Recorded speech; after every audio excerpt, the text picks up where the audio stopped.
지난번에 제가 오징어 게임을 이야기를 하면서 거기에서 기독교에 대해서 너무 좀 심한 적나라한 그런 적대감이 표현되어 있다 하는 그런 말씀을 드렸습니다. 저게 굉장히 많이 거슬렸습니다. 그러나 그 드라마 자체가 세계적으로 막 이렇게 인기가 있고 그러니까 우리 기분은 좋긴 하지만 근본적으로 한국 사회가 갖고 있는 그런 심각한 모순을 이렇게 드러내고 그것을 풍자하면서 나름대로 어떤 생각을 표현하는 그런 작품이죠. 그래서 그 가운데 그러니까 빈부격차가 심하고 빚이 많고 그래서 또 마음에 사랑이 없어서 막 인간 속에 들어있는 그 죄의 본성 이걸 이제 덜쳐내고 이런 이야기이기 때문에 그게 등장하는 기독교라서 그러기보다도 종교의 대표로서 종교가 가지고 있는 어떤 가식 본질적인 가치를 잃어버린 그런 껍데기 종교의 폐단 이런 거를 표현하는 그런 차원에서 이렇게 기독교가 묘사됐다 이렇게 생각이 됩니다. 그런 점에서 작품성으로는 뭐 나름대로 의미 있다, 자연스럽다 이렇게 생각될 수도 있겠습니다. 어쨌거나 그걸 보면서 많이 마음이 아팠는데 교회에 대한 반감, 기독교에 대한 반감 이것과 우리가 예수를 믿는데 예수님에 대한 어떤 반감 이것이 일치한다 볼 수는 없습니다. 그는 교회는 싫고 그렇다고 해서 예수는 꼭 뭐 싫고 좋고 없는 수도 있고 교회는 싫지만 예수는 좋다 이럴 수도 있고요. 그거는 별개의 문제다 이런 생각이 듭니다. 제가 20대 때 생각을 해보니까 그때 기독교가 우리의 어떤 소망이고 우리 인간 사회의 많은 어려움과 문제들을 해결할 수 있는 답이다 그렇게 생각을 했지만 교회에 가서는 실망을 했습니다. 또 가는 데마다 또 뭐 공교롭게도 실망할 거리가 있는 그런 일들이 있었고요. 그런 것들이 기억납니다. 오늘날 이런 반기독교적 정서 속에 예수를 믿는다는 것이 어떤 의미를 가질까 우리가 한번 점검해보고 생각해보면 좋겠다 그런 생각이 듭니다. 그동안에 우리가 하나님의 음성을 듣기 위해서 여러 가지 음성 훈련하는 것에 대해서 은혜를 나누었는데요. 우리가 이 죄와 악이 많은 이 세상 속에서 하나님이 우리에게 주시는 은혜, 가장 큰 은혜는 그런 세상의 죄와 악에 휩쓸리지 아니하고 하나님의 그 평강과 기쁨 속에서 깊이 있는 삶에 그 하나님 주신 가치를 구현하면서 살아가는 것이 아닐까 생각합니다. 그러므로 우리가 이 하나님의 음성 듣고 영성 훈련하는 것의 목적은 영성 깊은 사람이 되는 것입니다. 그럴 때에 우리의 가장 기본적인 모델은 예수님이시죠. 그래서 복음서를 통해서 예수님의 그 삶을 보면서 우리가 영성 깊은 삶의 표본을 찾아보려고 합니다. 예수님은 우리가 일전에 우리가 찾아본 대로 하나님이 우리 인간들에게 말씀하시는 하나님의 계시, revelation, 그 계시 중에 가장 특별하고 구체적인 계시다 그런 말씀을 드렸습니다.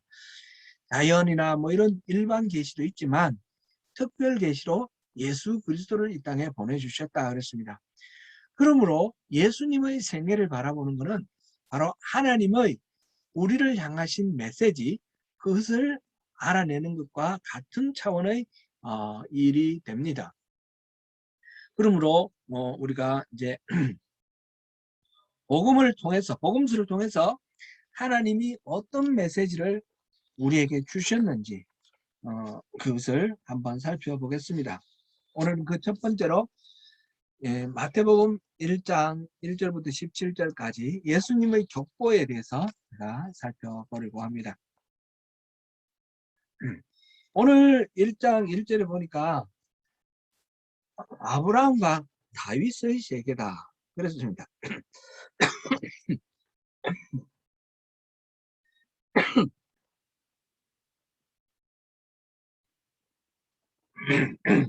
아브라함과 다윗의 자손, 예수 그리스도의 계보다, genealogy, 족보다 그런 뜻이죠.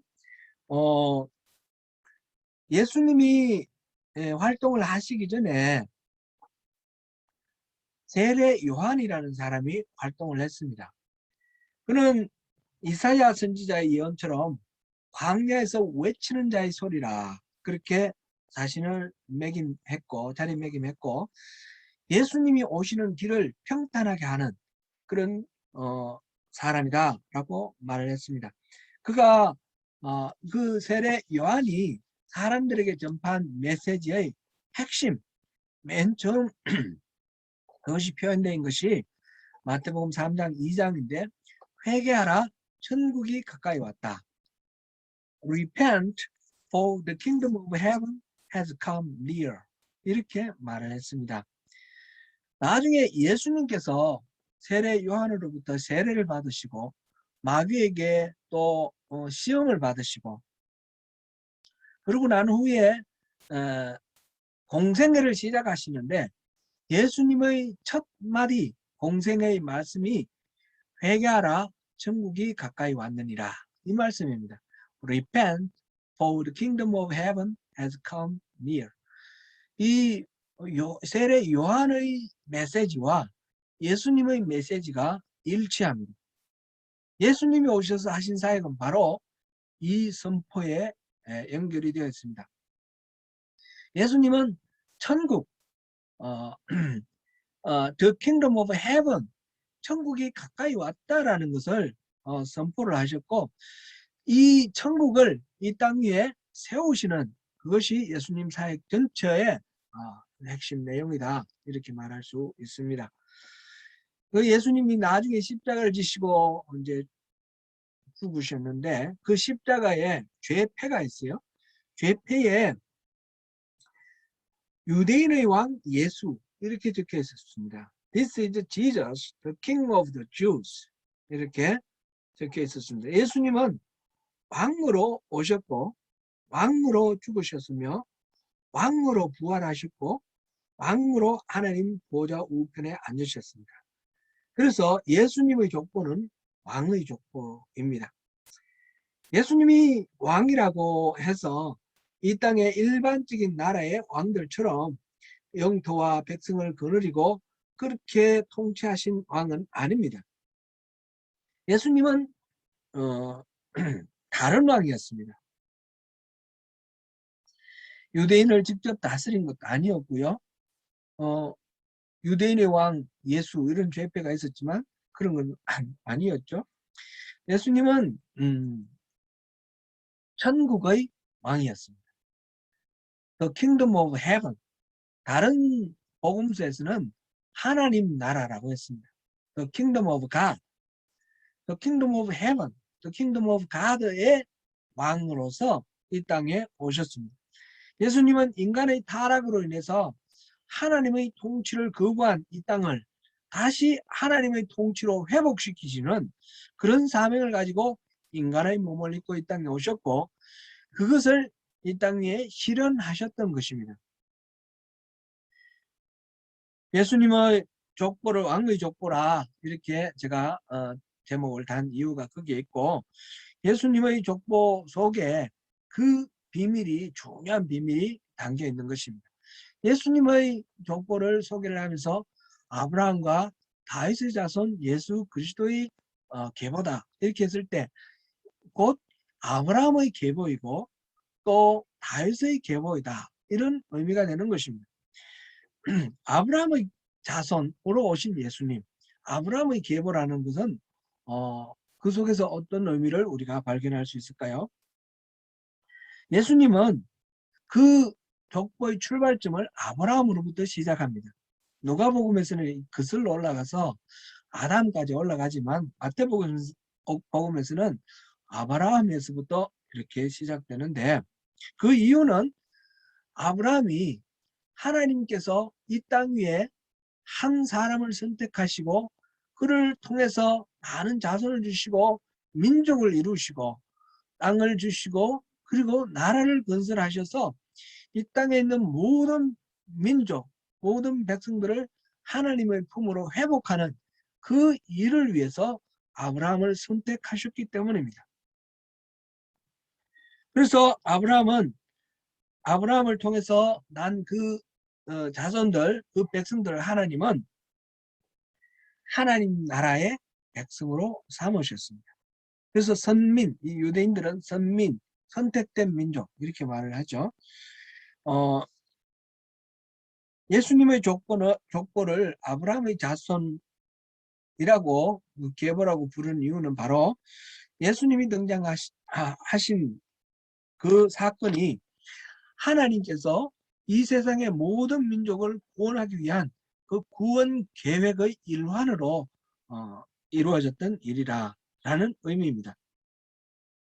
아브라함의 자손으로 오신 예수님께서는 우리가 예수의 이름을 영접하고 우리 주님으로 모실 때 우리를 하나님의 자녀로 그리고 또한 아브라함의 자손으로 그렇게 받아주십니다. 그래서 아브라함에게 주신 약속, 모든 민족의 복의 근원이 되게 하겠다 하신 이 하나님의 약속이 아브라함의 자손이 된 우리에게도 해당되는 그런 약속이 되었습니다. 로마서 4장 16절부터 17절을 우리 한번 읽어보겠습니다. 로마서 4장 16절부터 17절입니다. 같이 한번 읽어봅니다. 시작. 그러므로 상속자가 되는 그것이 은혜에 속하기 위하여 믿음으로 되나니 이는 그 약속을 그 모든 후손에게 굳게 하려 하심이라. 율법에 속한 자에게뿐만 아니라 아브라함의 믿음에 속한 자에게도 그러하니 아브라함은 우리 모든 사람의 조상이라. 기록된 바 내가 너를 많은 민족의 조상으로 세웠다 하신 바 같으니 그가 믿은 바 하나님은 죽은 자를 살리시며 없는 것을 있는 것으로 부르시는 이시니라. 아멘. 곧 아브라함을 많은 민족의 조상으로 삼았습니다. 그래서 우리가 아브라함의 믿음에 속하면 우리가 예수를 믿어서 믿음으로 아브라함의 자손이 된다는 것입니다. 이것은 로마서 10장 17절 18절에도 비슷한 말씀이 있습니다. 아브라함은 하나님이 약속하신 씨의 상징입니다. 그 씨로 예수님이 오셨습니다. 그리고 믿음으로 아브라함의 자손 상속자가 된 우리 모두에게도 하나님은 아브라함에게 주신 그 씨의 그 언약, 그 약속을 만민의 복의 통로가 되는 만민의 복이 되는 그런 은혜를 우리에게도 허락하셨습니다. 예수님께서 오실 때 아브라함의 자손으로만 오신 것이 아니라 다윗의 자손으로도 오셨습니다. 하나님은 다윗에게 그를 영원히 버리지 않을 것이라고 약속하셨고 또 그의 자손 중 하나를 선택하여서 그의 나라를 계승하게 하고 나아가서는 그 계승한 왕에 의해서 그 왕위와 나라가 영원토록 견고히 보존되게 할 것이라는 그런 메시아의 언약을 다윗에게 하셨습니다. 시편 89편 29절을 참조하셔도 좋고요.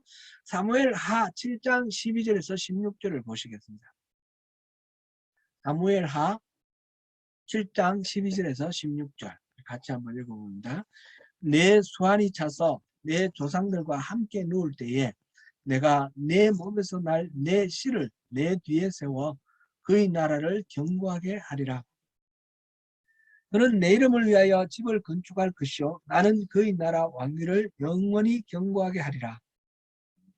나는 그에게 아버지가 되며 그는 내게 아들이 되리니 그가 만일 죄를 범하면 내가 사람의 매와 인생의 채찍으로 징계하려니와 내가 내 앞에서 물러나게 한 사울에게서 내 은총을 빼앗은 것처럼 그에게서 빼앗지는 아니하리라.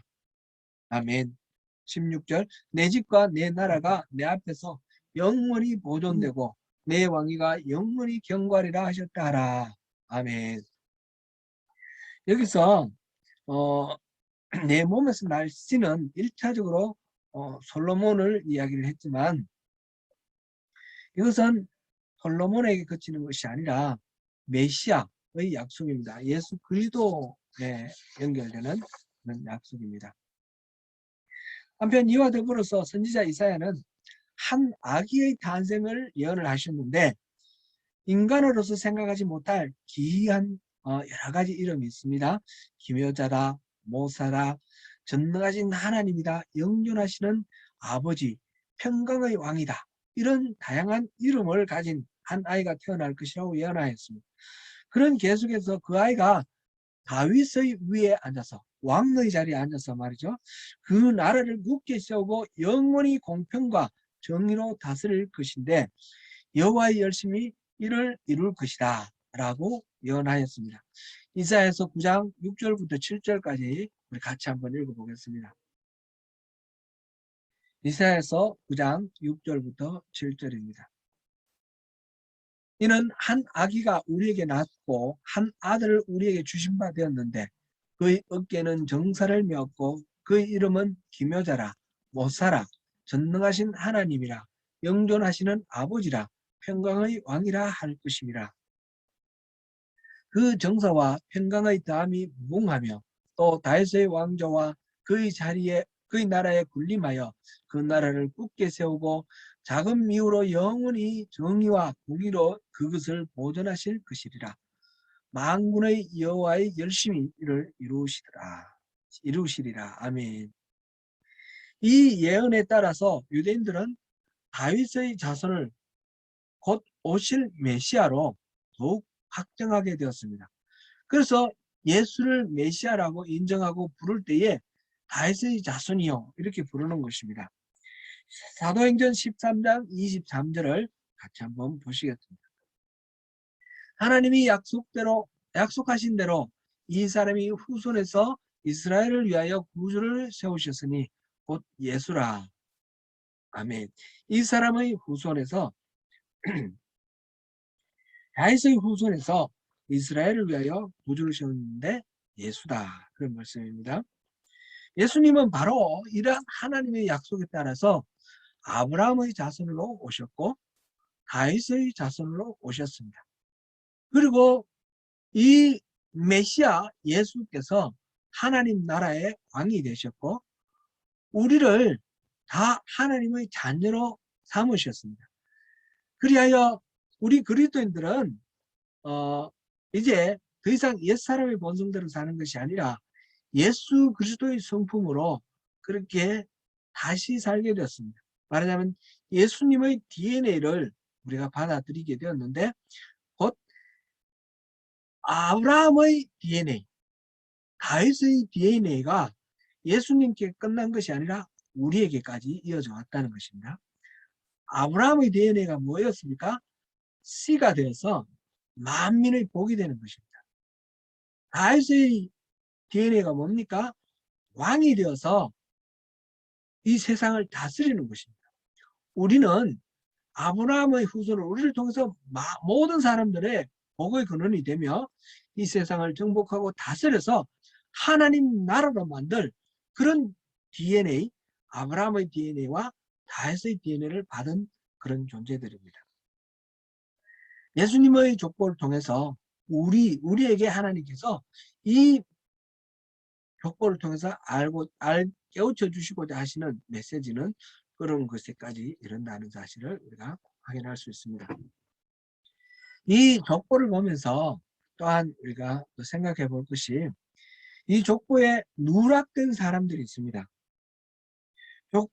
예수님의 족보에서 보면 열왕기와 역대기에 나오는 그 남왕국 유다의 왕들 중에 이름이 빠진 사람들이 있습니다.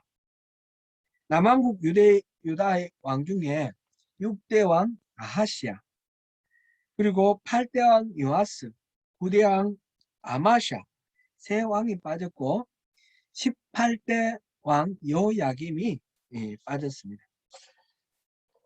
유다 왕 가운데 예수님의 어머니 마리아의 남편 요셉의 직계 조상 가운데서 족보에 빠진 사람이 이렇게 4사람이 있습니다. 그 밖에도 왕이 빠진 사람이 있는데 7대 그 여왕 아달랴 같은 경우, 17대 여호아하스, 20대 시드기야, 이들은 직계 조상이 아니니까 족보에 빠지는 건 당연하겠습니다. 그러면 요셉의 직계 조상이면서 족보에 빠진 4사람은 왜 빠졌을까? 이것을 우리가 한번 생각해 봐야 되겠습니다. 우선 기본적으로는 이 마태가 지금 아브라함에부터 시작해서 다윗까지 그 하나님의 약속을 세우는 그 기간을 14대로 요약을 하였고, 또 다윗에서부터 시작해서 바벨론으로 포로로 끌려갈 때까지, 곧 솔로몬 통일 왕국으로부터 시작해서 남왕국 유다에 걸친 이 왕들의 계보를 14대로 맞추었습니다. 그리고 이 여고냐로부터 시작해서 예수님까지 이 포로 귀환 단계부터 시작해서 포로기와 포로 귀환 단계까지 여기를 또 14대로 맞추었습니다.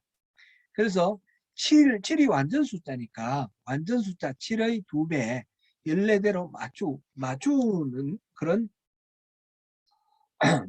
것이 있습니다. 이것이 하나님께서 계획하신 것이겠지만 또 의도적으로 다윗이 그렇게 조직한 면도 있습니다.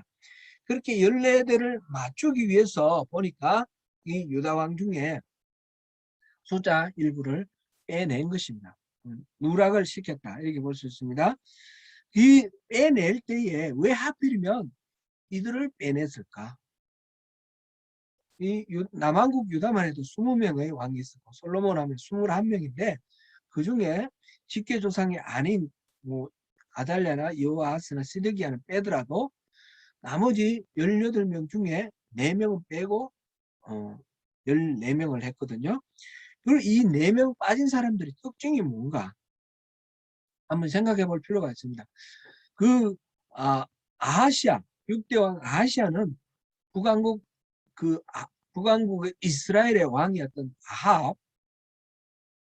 아합의 왕비가 시돈 출신 그 이방인 이세벨이었죠. 이세벨이 우상을 들고 와서 북왕국을 또 우상으로 완전히 오염시킨 그런 장본인데, 이 아합 왕과 이세벨 사이에 난 딸이 아달랴입니다. 그 아달랴와 여호사밧 왕의 그 사이에서 난 여호사밧이 그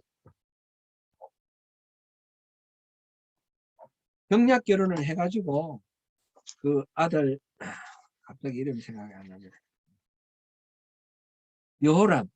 여호람과 결혼을 시켰는데, 여호람과 이 아달랴가 결혼을 시켰는데 거기서 난 아들이 아하시아입니다. 그러니까 이 아달랴로 인해서 그 우상을 숭배하게 된 이 아하시아 왕, 그리고 그 아하시아의 아들인데 아달랴를 쫓아낸 아들이 이 요아스입니다. 요아스는 그 고모부인 제사장 여호야다가 그 갓난아기를 숨겨놨다가 이렇게 8살 때 왕으로 독립하고 이런 장면이 나오죠. 여호야다가 제사장일 동안에는 이 요아스가 굉장히 신실한 다윗 왕과 같은 그런 왕이었습니다. 그런데 이 여호야다가 죽고 난 뒤에는 자기 마음대로 그렇게 한 아주 나쁜 왕이 되었습니다. 여호야다의 아들이 사가랴인데 사가랴가 왕에게 간하는 거죠. 이렇게 하면 안 됩니다. 예전에 예전에 하셨던 것처럼 그런 선정을 베푸시고 여호와 중심으로 그렇게 사셔야 됩니다. 그랬는데 이 요아스는 사가랴를 죽여버렸습니다. 자신의 잘못을 지적하는 선지자 사가랴를 죽여버렸습니다. 그리고 자기 마음대로 한 거죠. 나중에 반란이 일어나서 이 말하자면 스가랴의 죽음에 반감을 품고 반란을 일으킨 사람들에 의해서 살해당했습니다. 요아스는 처음에는 좋았지만 말년에 타락한 왕입니다. 그 다음에 요아스의 아들이 아마시아인데 이 아마시아도 처음에는 선정을 했는데 나중에 에돔과의 전쟁에서 승리하고 난 뒤에 교만해져서 우상을 숭배하고 북왕국 이스라엘에게 싸움을 걸었다가 생포가 되었습니다. 또 나중에 보면 역대기 보면 여호와를 버렸다라고 되어 있고 이 사람도 마찬가지로 반역한 무리에 살해당했습니다. 아하시아는 북왕국에 올라갔다가 예후의 반란 때 예후에게 죽임을 당했죠. 이 아하시아와 요아스와 이 아마시아는 똑같이 여호와를 버렸기 때문에 다른 왕에게 이 죽임을 당하거나 또는 반란군에 의해서 죽임을 당한 그런 나쁜 왕들입니다.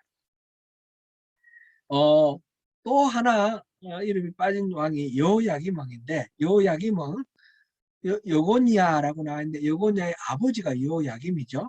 그러면 이 직계 조상이 맞습니다. 그런데 이 사람이 빠졌습니다. 여호야김은 어떤 특징이 있습니까?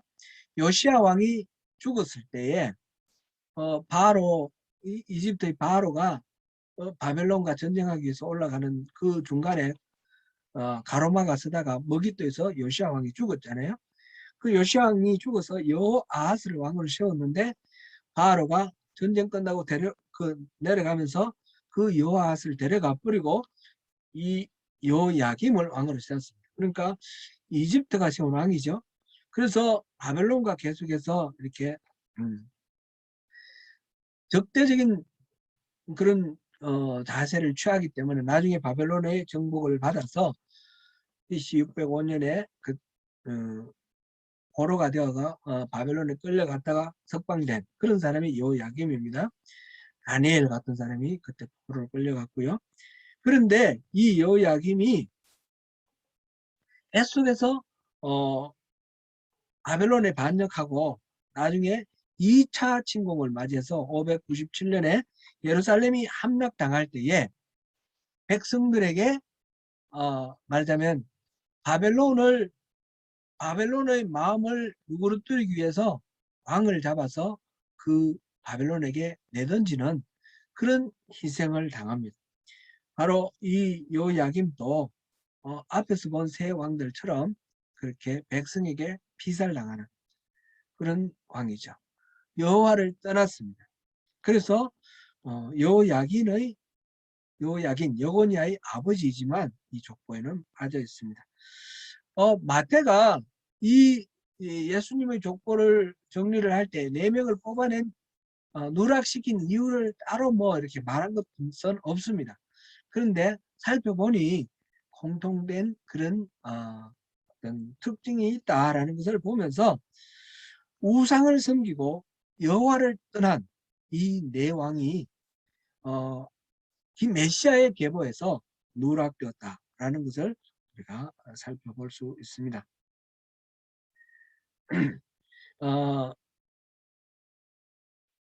요시야 왕도 이집트의 바로에 의해 죽임당했습니다.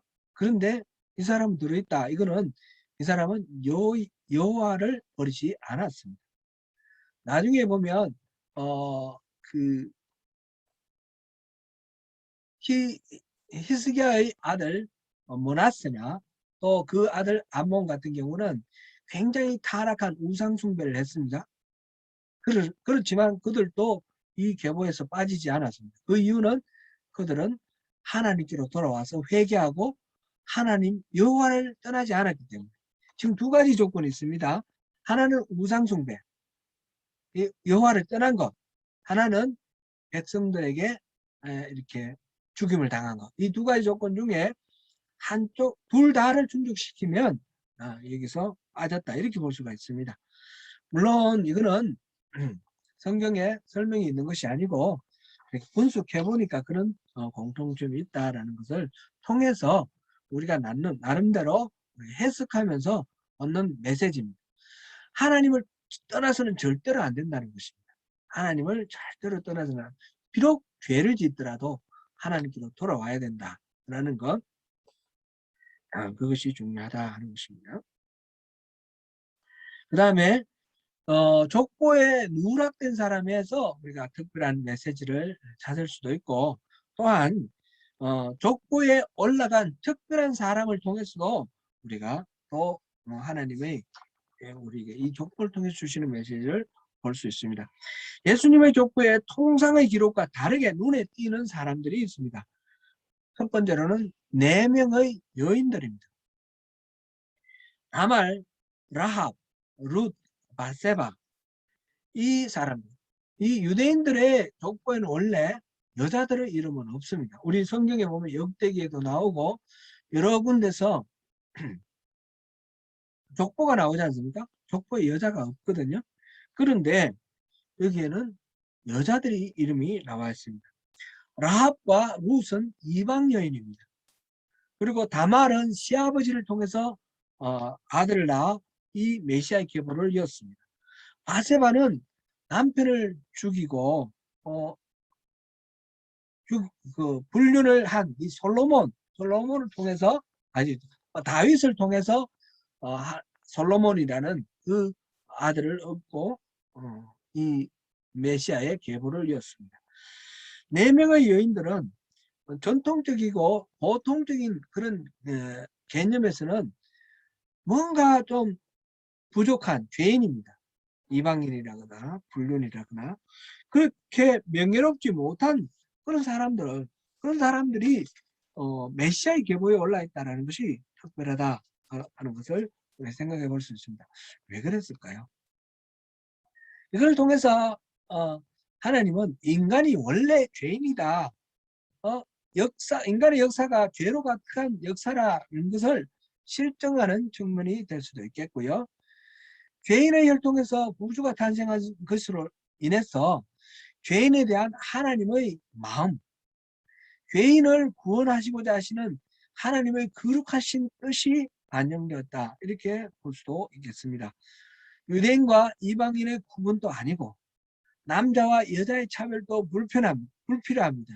하나님의 구원 계획은 모든 사람들을 다 포괄한다는 것을 볼 수 있습니다.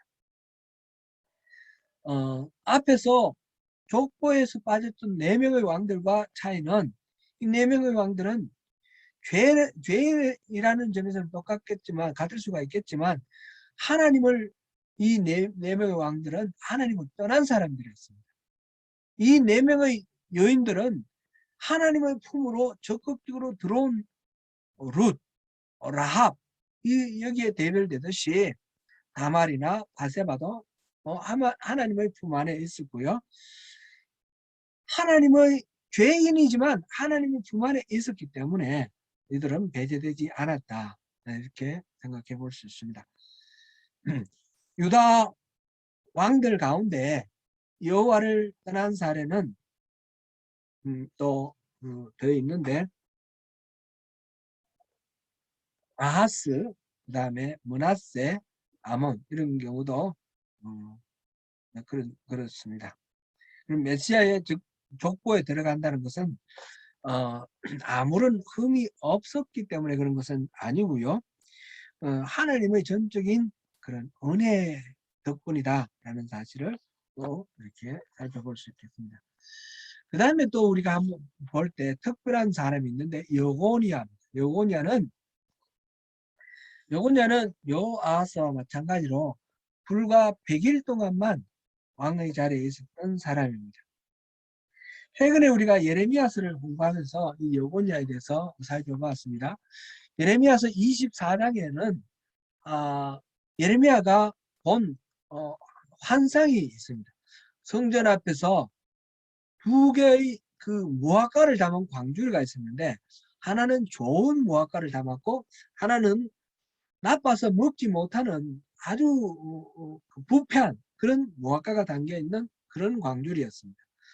근데 하나님께서 그 광주리를 설명하시면서 예루살렘에 남아있는 사람들은 바로 이 나쁜 무화과처럼 쓰지 못할 것이다.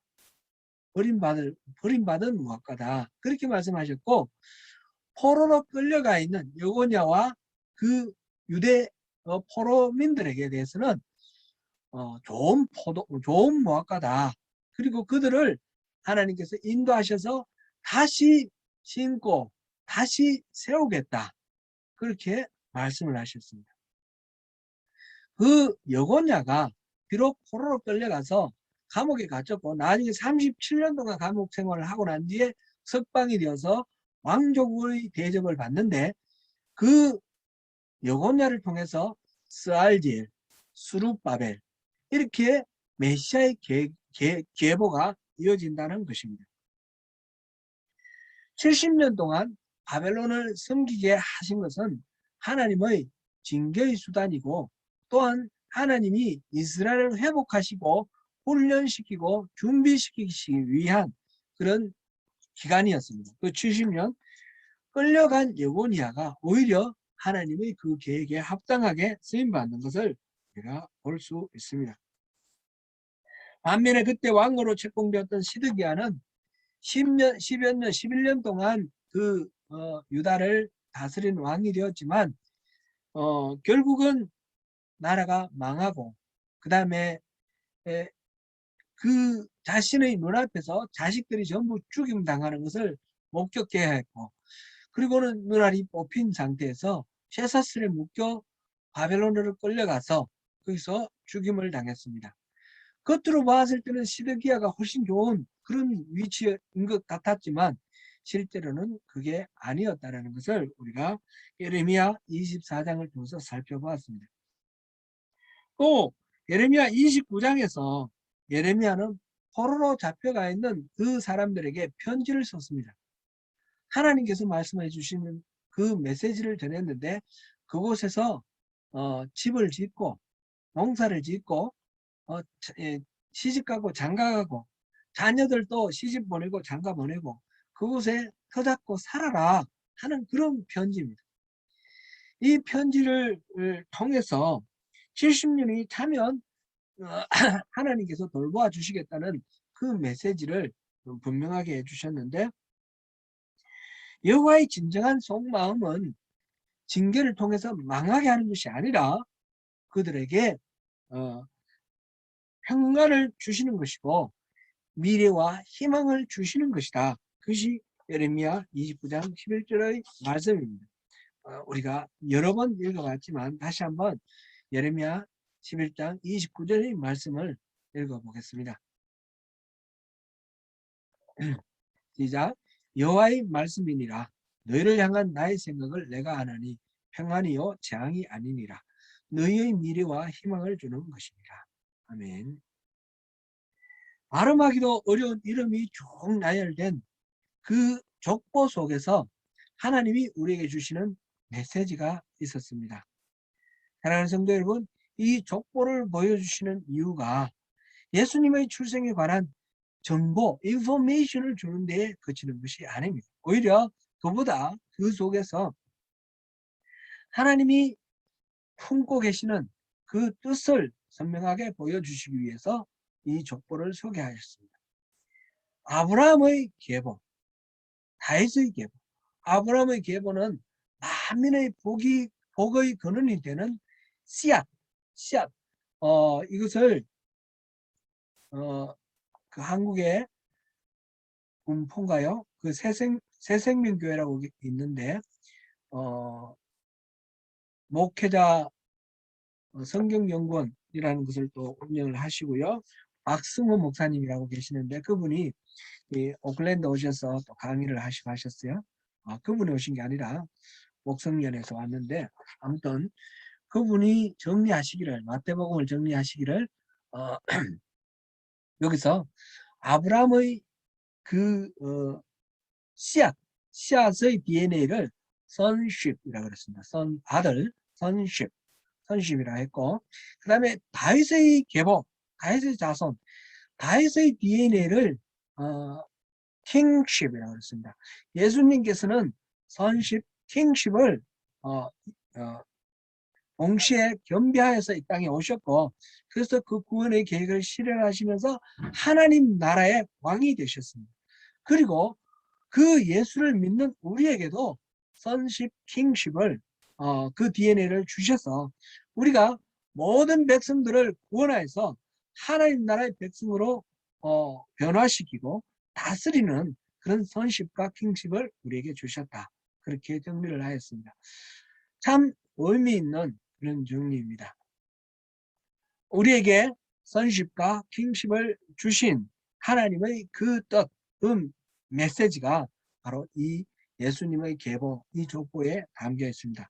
오늘 또 오늘 우리가 이렇게 함께 살펴본 이 족보를 통해서 주신 하나님의 메시지에 귀를 기울이시는 가운데 주님이 주시는 하나님 나라의 평강과 그 기쁨을 누리시는 저와 여러분 되시기를 축원합니다. 기도하겠습니다.